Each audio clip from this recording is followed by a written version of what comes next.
नमस्ते, आप सभी का हमारे चैनल में स्वागत है। हमारे पिछले वीडियो में हमने अध्याय 1 में अर्जुन की निराशा पर चर्चा की थी और फिर अध्याय 2 सांख्य योग में आत्मज्ञान के गहन ज्ञान में स्पष्टता पाई। हमने सीखा कि हम केवल अपने शरीर नहीं हैं, आत्म का गहन ज्ञान में स्पष्टता पाई, बल्कि शाश्वत आत्माएं हैं और सच्चा ज्ञान अपरिवर्तनीय स्वयं और अस्थायी भौतिक दुनिया के बीच के अंतर को समझने में निहित है। आज हम उस समझ को व्यवहार में लाते हैं। हम अध्याय 3, जिसे कर्म योग या कर्म का योग के रूप में जाना जाता है, में गोता लगाते हैं।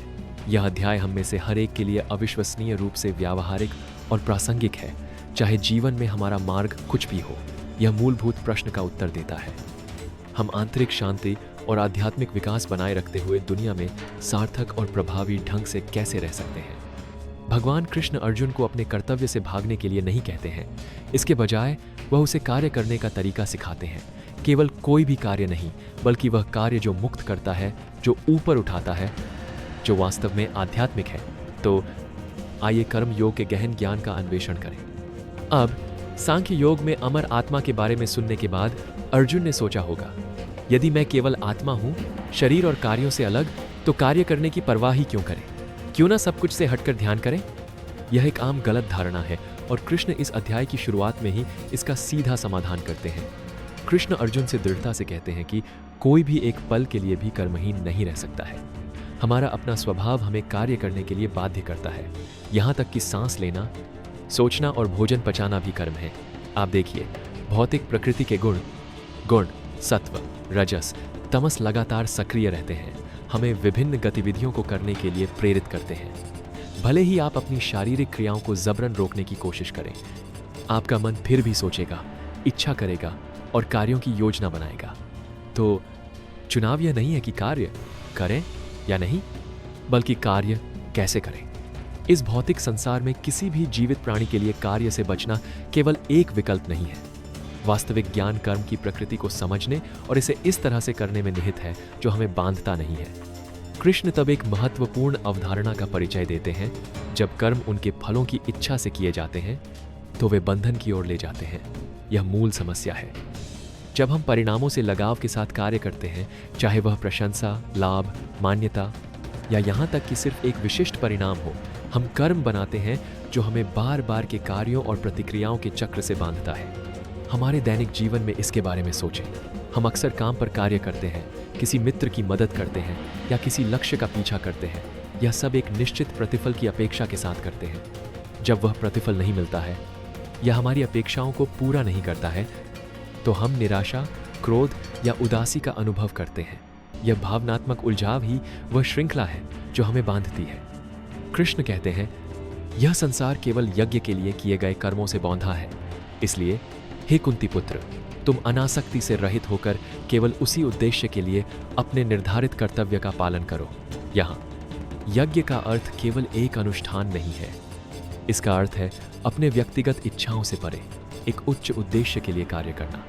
इसका अर्थ है दूसरों के कल्याण के लिए, धर्म को बनाए रखने के लिए या परमात्मा की संतुष्टि के लिए कार्य करना।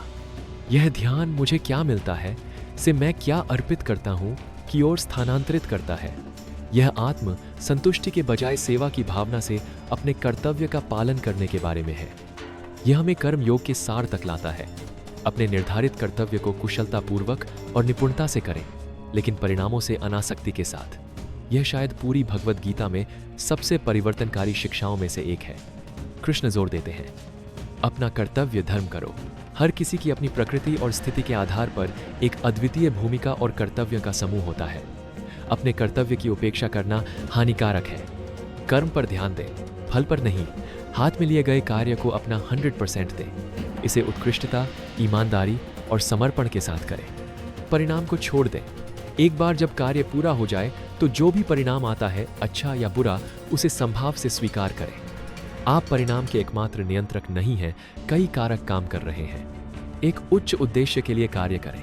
जब आपके कार्य एक उच्च सिद्धांत के लिए, दुनिया के कल्याण के लिए या परमात्मा के लिए समर्पित होते हैं, तो वे बंधनकारी कर्म बनाना बंद कर देते हैं।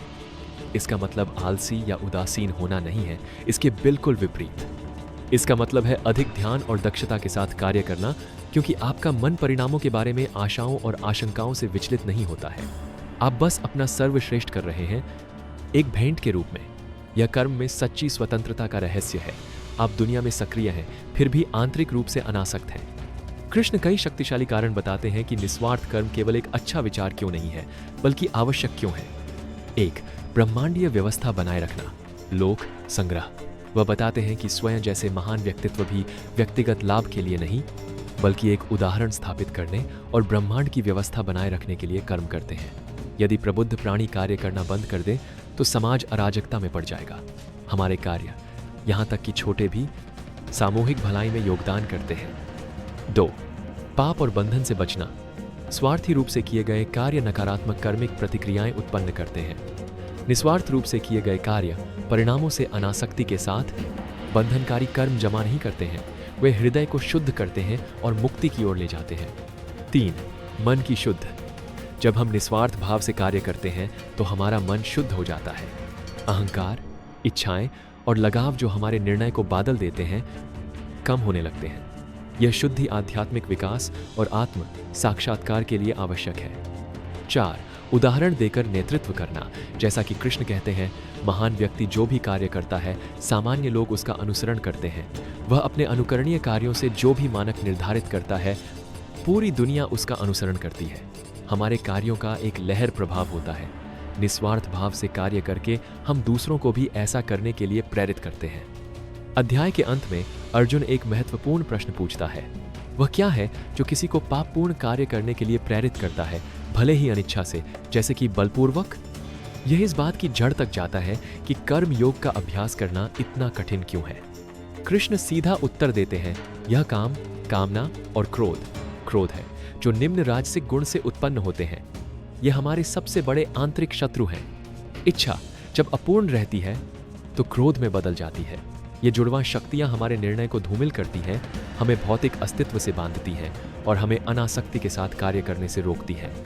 कृष्ण हमें शुरुआत में ही इन शत्रुओं को नियंत्रित करने का निर्देश देते हैं, अपनी इंद्रियों को विनियमित करके। जैसे आग धुएं से ढकी होती है, दर्पण धूल से या भ्रूण गर्भ से, वैसे ही हमारा ज्ञान इस अतृप्त शत्रु इच्छा से ढका होता है। यह हमारी इंद्रियों, मन और बुद्धि को अपने उपकरणों के रूप में उपयोग करता है। समाधान इंद्रियों को अनुशासित करना है, फिर मन को और फिर बुद्धि को। मन पर बुद्धि की श्रेष्ठता और इंद्रियों पर मन की श्रेष्ठता को समझकर हम अपनी उच्च संकाय बुद्धि का उपयोग अपनी निम्न आवेगों को नियंत्रित करने के लिए कर सकते हैं। अंततः आत्मा की पारलौकिक प्रकृति को पहचानकर हम इस दुर्जय शत्रु को जीत सकते हैं। तो हम अपने दैनिक जीवन में, देहरादून में 21वीं सदी में कर्म योग को कैसे लागू करते हैं? 1. अपने कर्तव्यों को पहचानें।